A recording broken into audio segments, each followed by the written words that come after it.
20h, bienvenue à tous. Merci de nous suivre ce 13 octobre sur RTI 1. Dans les titres, l'ouverture de la 147e session de l'Union interparlementaire ce lundi à Luanda.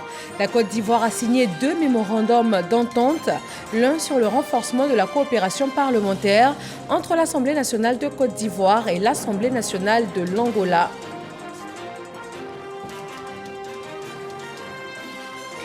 Ancien ministre et ex-conseiller spécial auprès du président de la République, Ali Koulibaly, est le nouveau grand chancelier de l'ordre national. Il succède à ce poste à Mme Henriette Dagri-Diabaté, nommée grande chancelière honoraire. La passation des charges a eu lieu aujourd'hui. Enseignant technique et professionnelle, la Côte d'Ivoire s'inspire du modèle canadien. Une délégation venue de Québec a eu une rencontre avec le ministre Kofi Nguesson. Il est question d'apporter un appui à la formation technique et professionnelle en Côte d'Ivoire. Et puis au Mali, le retrait des troupes de la MINUSMA se poursuit. L'objectif est de quitter le territoire malien avant le 31 décembre prochain. Les casques bleus tchadiens ont quitté leur camp de la localité de Tessalit il y a 48 heures et ils font mouvement vers la ville de Gao. Bonsoir à tous, ravi de vous retrouver sur RTI 1. Nous ouvrons cette demi-heure d'information à Luanda, la capitale angolaise. La 147e session de l'Union interparlementaire s'y est ouverte ce lundi. La Côte d'Ivoire est présente à ses assises avec une délégation de députés conduite par le président de l'Assemblée nationale. Adama Bictogo a signé ce matin 2 mémorandums d'entente. Michel Digré et Adama Sangaré, nos envoyés spéciaux, nous donne des détails. Dès l'entame de cette cérémonie, la présidente de l'Assemblée nationale d'Angola et le président de l'hémicycle ivoirien ont présenté les enjeux de cette séance de travail. La rencontre de ce jour, pour nous, est importante parce que c'est une rencontre qui doit venir contribuer à la consolidation et au raffermissement des relations Côte d'Ivoire-Angola. Nous puissions être une forte alliance entre les deux pays et que puisse aussi travailler avec d'autres pays africains pour la paix, la justice et le renforcement de nos institutions. Le décor ainsi planté, les 2 présidents ont signé le protocole d'entente qui définit les contours de la coopération parlementaire entre les 2 institutions au regard des potentialités des 2 États. Je reste convaincu, après 3 jours, pour ce que j'ai entendu et vu ici en Angola, que l'axe Luanda-Abidjan peut être un axe économique fort, un axe culturel fort et un axe politique fort. Mais je voudrais que nous, les présidents des 2 parlements, soyons donc les catalyseurs de cette relation Côte d'Ivoire-Angola.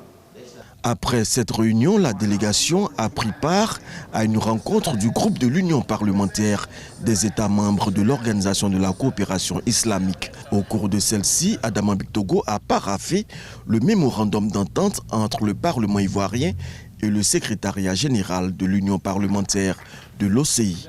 Il porte sur l'organisation pratique de la 18e session de l'UPC en mars 2024 en Côte d'Ivoire. Et retour sur le sol ivoirien, précisément à la grande chancellerie où il y a eu passation de charges ce lundi. Henriette Dagri-Diabaté, désormais grande chancelière honoraire, passe le flambeau à Ali Koulibaly. Ancien ministre et ex-conseiller spécial auprès du président de la République, il est le nouveau grand chancelier de l'ordre national. Abdoulaye Koné. Nommée grande chancelière honoraire de l'Ordre national pour sa grande contribution au rayonnement de l'institution, Henriette Dagri-Diabaté a passé le témoin à son successeur, élevant ce dernier à la dignité de grand officier de l'Ordre national. Nous nous élevons à la dignité de grand officier de l'Ordre national. Henriette Dagri-Diabaté s'en va, mais elle reste au cœur du dispositif, un dispositif qu'elle a fait rayonner de toutes ses forces. C'est avec des mots bien choisis qu'elle a fait ses adieux à son auditoire. La grande chancellerie, je l'aime, je l'ai servie de mon mieux, durant ces 12 dernières années, avec toujours à l'esprit l'idée qu'elle soit utile à la Côte d'Ivoire, utile aux Ivoiriens, et qu'elle accompagne fidèlement la vision que le président de la République, son Excellence Alassane Ouattara, a de notre pays. Certes, je suis ému de vivre ce moment connu de tous ceux qui ont eu l'honneur de servir leur pays, quelle que soit la fonction qu'ils ont occupée au sein de l'État. Mais croyez-moi, je suis aussi heureuse à plusieurs titres. Heureuse d'abord de vous réunir, mes chers collaborateurs, et de l'occasion qui m'est donnée de vous remercier de votre dévouement à mettre en œuvre la politique que nous avions définie à notre arrivée en 2011. Le 4 octobre dernier, le président Alassane Ouattara avait signé 2 décrets de nomination à la grande chancellerie. Le secrétaire général du gouvernement n'a pas manqué de saluer le parcours vertueux de celle qui est aujourd'hui la seule à porter le titre honoraire de l'institution. Cette disposition à elle seule donne une idée de la place singulière que Mme Henriette Dagri-Diabaté occupe dans le cœur et l'esprit du président de la République. Madame la grande chancelière, le président Alassane Ouattara m'a instruit de vous exprimer sa gratitude pour votre engagement au service de la nation et de vous féliciter pour l'élan que vous avez su impulser à la grande chancellerie, qui est désormais mieux connue et respectée des Ivoiriens. Quand vient son tour de prendre la parole, le grand chancelier de l'Ordre national s'engage à sauvegarder les acquis de la gouvernance de son prédécesseur. L'ancien ministre Ali Koulibaly a aussi adressé son infinie gratitude au président Alassane Ouattara, grand maître de l'Ordre national. Madame la grande chancelière honoraire, vous avez donné à notre grande chancellerie ses lettres de noblesse de par votre équation personnelle, votre charisme et de par la qualité des programmes que vous avez initiés et conduits. Vous avez ainsi imprimé votre marque indélébile à l'institution. Comme beaucoup de personnes dans notre pays, je me considère débiteur du président Alassane Ouattara. Les hommes ne sont pas des particules élémentaires, c'est-à-dire des êtres qui ne doivent rien à personne. Les hommes ne s'auto-fabriquent pas. C'est pourquoi je voudrais ici exprimer tout mon respect et toute ma reconnaissance au président Alassane Ouattara.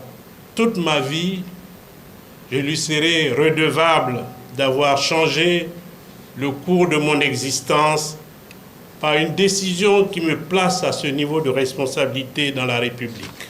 La cérémonie de passation des charges s'est déroulée en présence de quelques membres du gouvernement.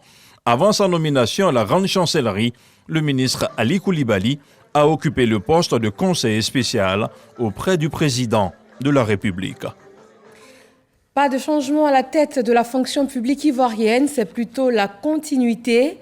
Anne Désiré Ouloto est reconduite dans le nouveau gouvernement en qualité de ministre d'État, ministre de la fonction publique et de la modernisation de l'administration. Elle a partagé avec ses collaborateurs les nouvelles orientations qu'elle souhaite donner à leur action commune. Grâce Kando. Le ministère de la fonction publique devient désormais le ministère d'État, ministère de la fonction publique et de la modernisation de l'administration. Une nouvelle dénomination qui s'accompagne d'une vision. La rentrée solennelle effectuée vise à décliner les grandes orientations. Le renforcement de la gouvernance avec comme option forte la gestion axée sur le résultat. L'accélération des processus de mise en place des répertoires des emplois et des compétences, REC, et les documents de profilage et de codification des postes. La bonne gestion de la trêve sociale, le renforcement de la paix et de la cohésion sociale, notamment par le dialogue social dans tous les départements ministériels. Une fonction publique au service des populations. Les chefs d'antenne de la fonction publique, au nombre de 33, reçoivent leur feuille de route et quittent d'installation pour être plus efficaces sur le terrain. Ils ont pour rôle de faciliter la mise en œuvre soutenue du plan national de formation des fonctionnaires et agents de l'État dans les régions en assurant la formation d'un plus grand nombre de fonctionnaires, de maintenir les fonctionnaires dans leur zone de service et de réduire les dépenses inhérentes à l'organisation des programmes de formation.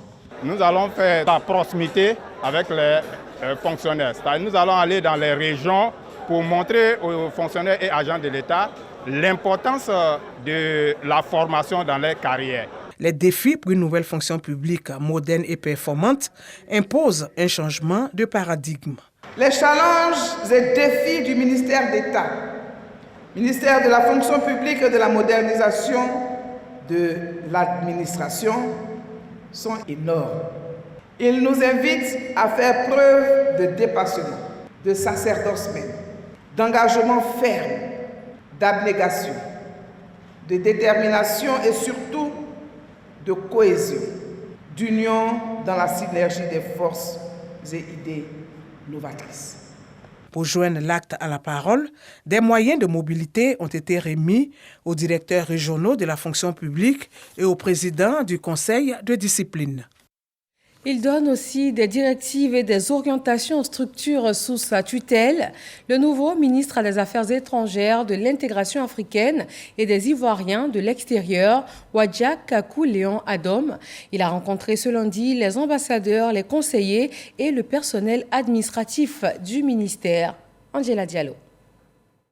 C'est sa toute première rencontre avec ses collaborateurs depuis sa nomination. À peine installé à la tête du ministère des Affaires étrangères, de l'intégration africaine et des Ivoiriens de l'extérieur, Wadja Kakou Léon Adom prend contact avec le personnel administratif du ministère et les ambassadeurs. Je tiens d'abord à lui féliciter qu'il soit à la tête de notre ministère et nous l'avons entendu, il est prêt pour que le travail avance. Nous allons l'accompagner dans ce sens. Le nouveau ministre des Affaires étrangères est un homme de la maison et nous pensons qu'aujourd'hui, avec cette première réunion, il a lancé les idées que nous approuvons. C'est cette méthode scientifique de travail que nous espérons.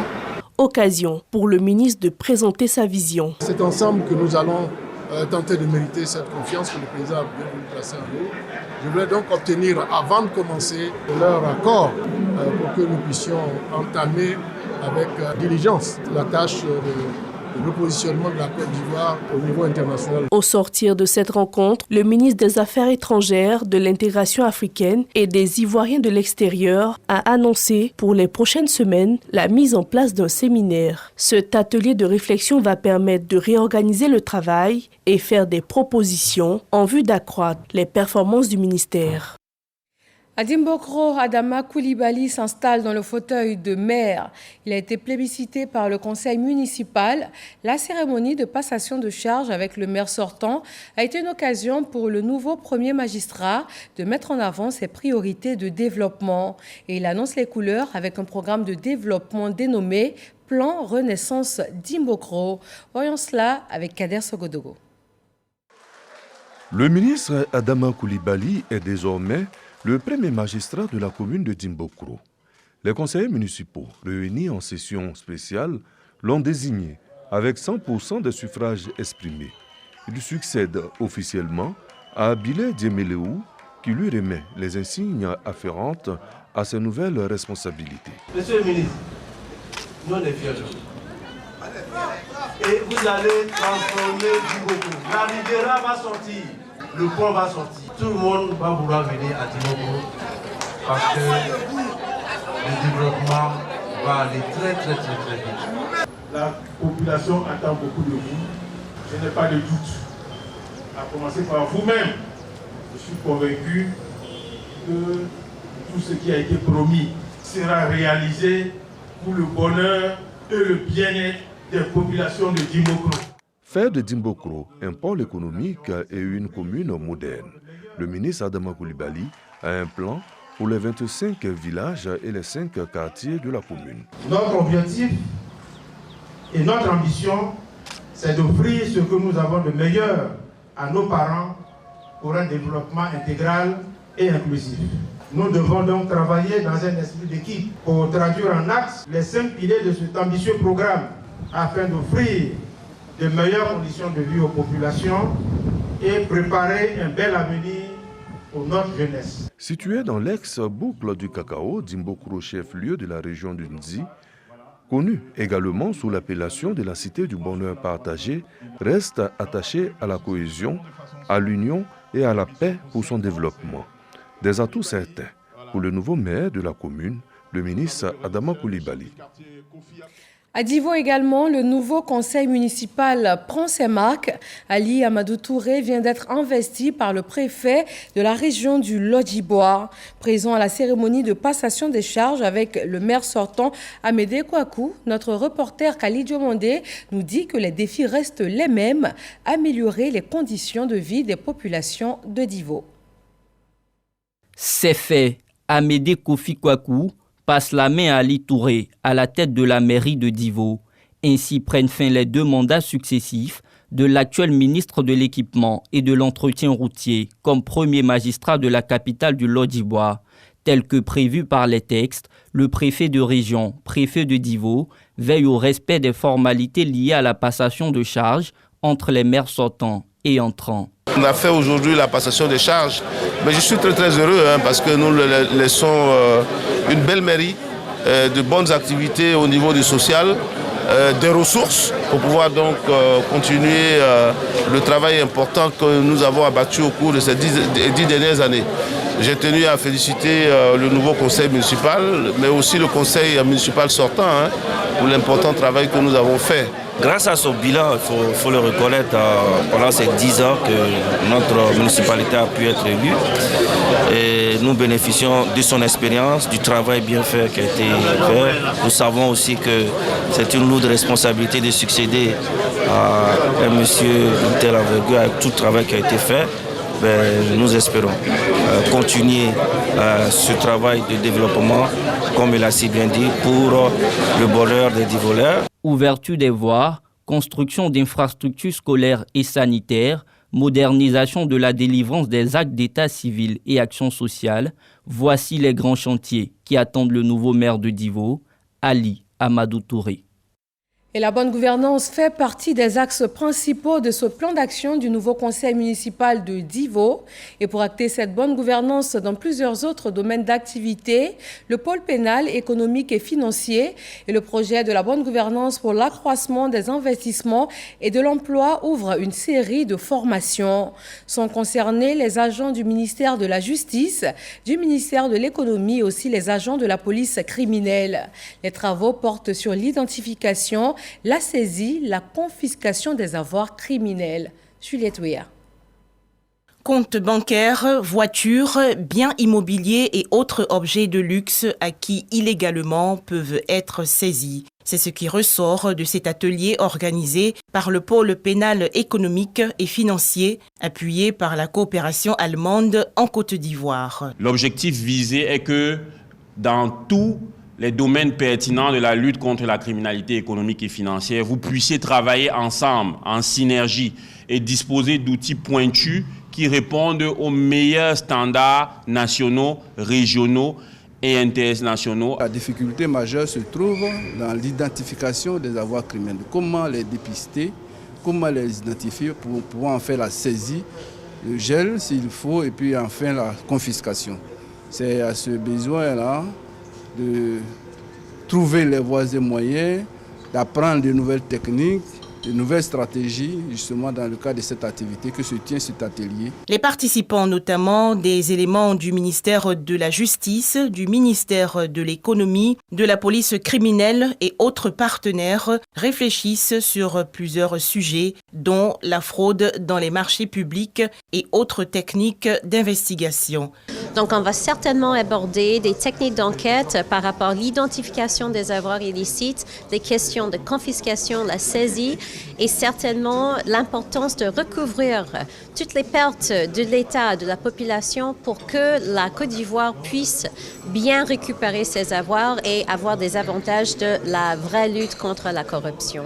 Les travaux de cette rencontre, qui vont durer 5 jours, s'inscrivent dans le cadre de la promotion de la bonne gouvernance pour l'accroissement des investissements et des emplois. Ce projet couvre la période 2020-2024.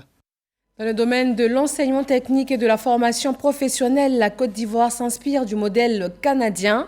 Une délégation venue du Québec a eu une rencontre avec le ministre Kofi Nguessan. Isaïo nous fait le point de leurs échanges.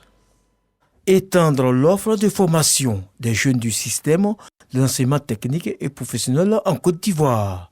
Cet objectif a amené le ministre Kofi Nguessan à échanger avec une délégation du Québec au lycée technique. De ces échanges aboutiront un partenariat gagnant-gagnant dans la formation des jeunes.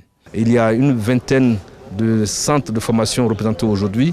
Avec ces centres de formation, nous allons discuter encore et faire en sorte qu'à partir de cet hiver, un premier lot déjà inscrit partirait. Mais en 2024, on va amorcer l'envoi de jeunes de Côte d'Ivoire dans les cégeps au Québec. Les formations vont durer 3 ans, mais c'est des formations pratiques.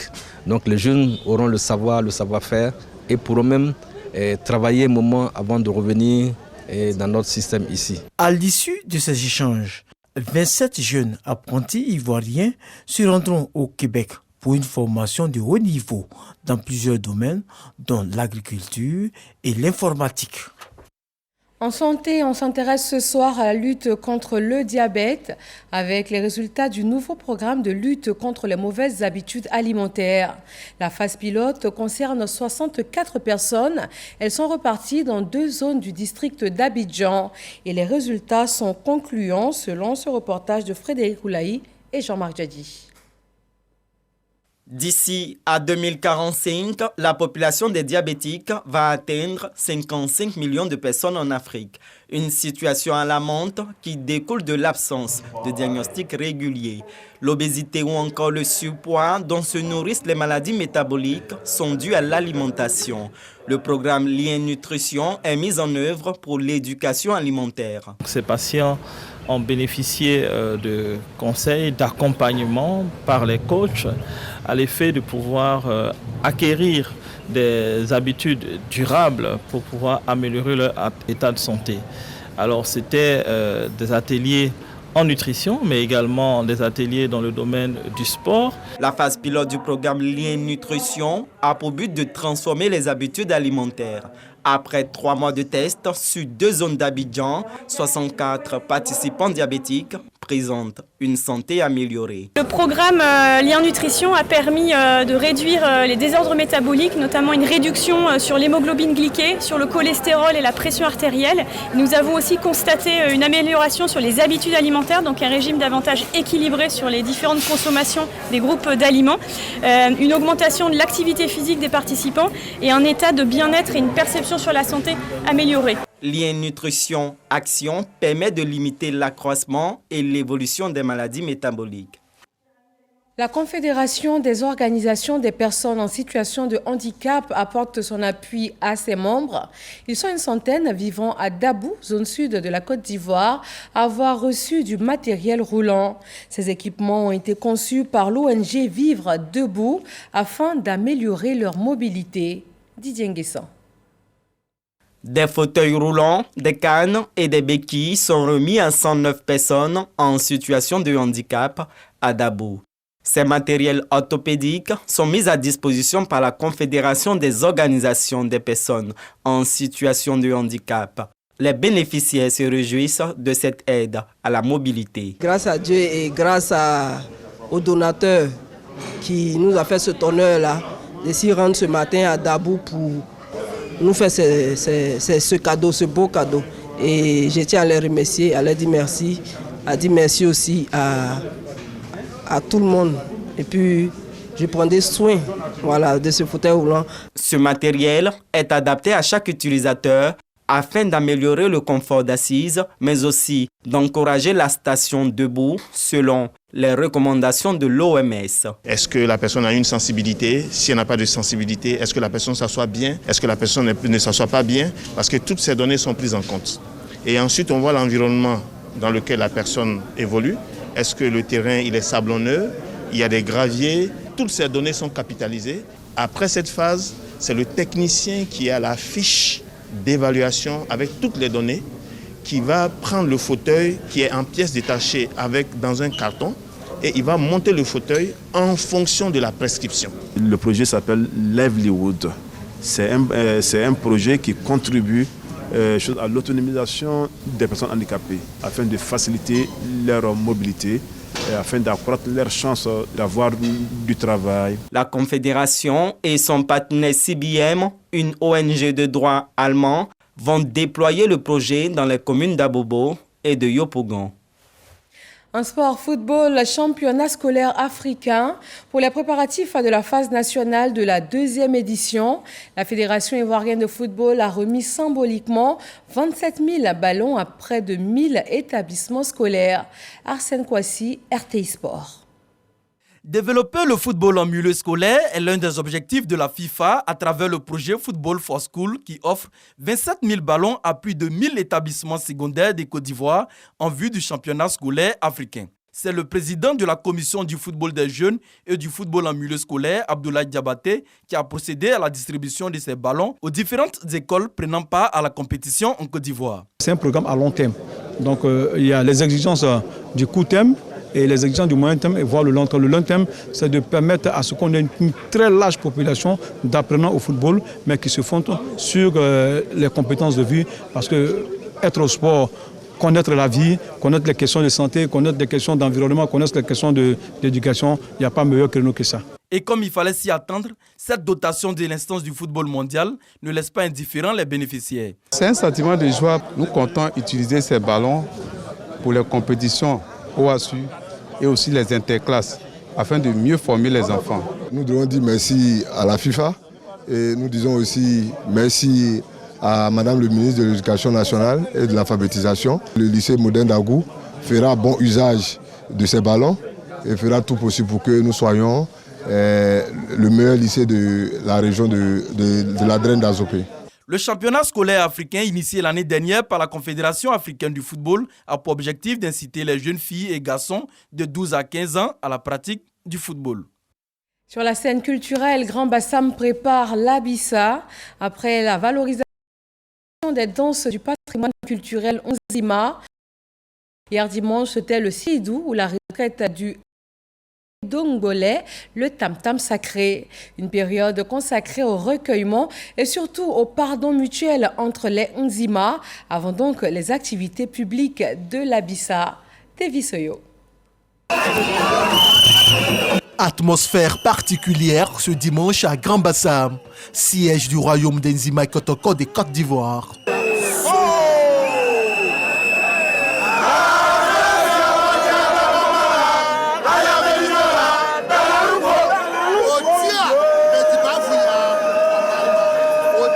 Nous sommes dans le Siedou, où la retraite de l'Ndongbolé, le tam-tam sacré du peuple Nzima. L'Ndongbolé fait son apparition à travers une procession pour la première fois depuis 1 an pour une retraite de 7 jours. Ce tam-tam a fait une simple apparition pour se préparer. C'est la semaine prochaine, véritablement le dimanche prochain, que le tam-tam va venir sur le plateau pour faire sa danse d'une semaine. C'est un passage plus qu'obligé, parce que sans ce passage-là, on ne fait pas l'Abissa. D'ailleurs, le Siedou, c'est la première partie, c'est cette cérémonie-là qui lance véritablement l'Abissa. L'Nzima Kotoko, accompagné de centaines de participants issus de divers horizons, sont venus écouter les premières sonorités de l'Ndongbolé. Toute personne étant Nzima est appelée à venir au Siedou le jour de la sortie du tam-tam. C'est quelque chose de naturel, c'est quelque chose qui nous inspire, c'est quelque chose qui nous réunit, nous tous, ici, dans la fraternité à Bassam. Ça fait plusieurs années qu'il a visité 23 pays en Afrique. C'est la première fois qu'il voit un événement, qu'il vit un événement vraiment aussi intéressant que vraiment c'est ce qu'il a vécu aujourd'hui, que c'est pas, les 22 pays qu'il a visités en Afrique, il n'a jamais vu un truc pareil. So I was really very impressed to see these people. Le Siedou ou encore la retraite de l'Ndongbolé marque le début de la semaine silencieuse, une période de recueillement, de pardon et de préparation des cœurs à la cohésion et à la paix avant les manifestations publiques de l'Abissa. Et nous terminons ce journal avec l'actualité internationale. En bref, 3 destinations ce soir. La France, le Mozambique et puis le Mali où la MINUSMA poursuit son retrait. Le récit de Souleymane Donisongou et Aboulaye Koné.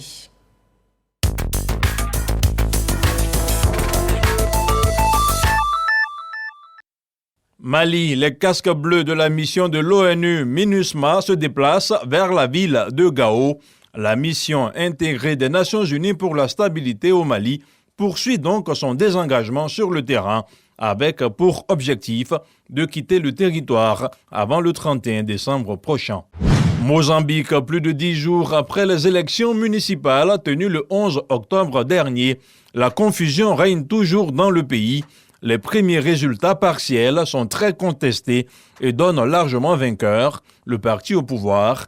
Certains tribunaux de district ont demandé le recomptage des voix. En France, des milliers de manifestants se sont rassemblés à Paris. Ils demandent l'arrêt des opérations militaires d'Israël à Gaza. Cette manifestation fait suite à l'appel du collectif pour une paix juste et durable entre Palestiniens et Israéliens. Ce lundi, un 3e convoi d'aide humanitaire est entré dans la bande de Gaza depuis l'Égypte. Merci de vous informer sur RTI 1, la chaîne qui rassemble. Rendez-vous à 23h avec Marine Cognan. Moi, je vous dis à demain, 20h précise. Bonsoir.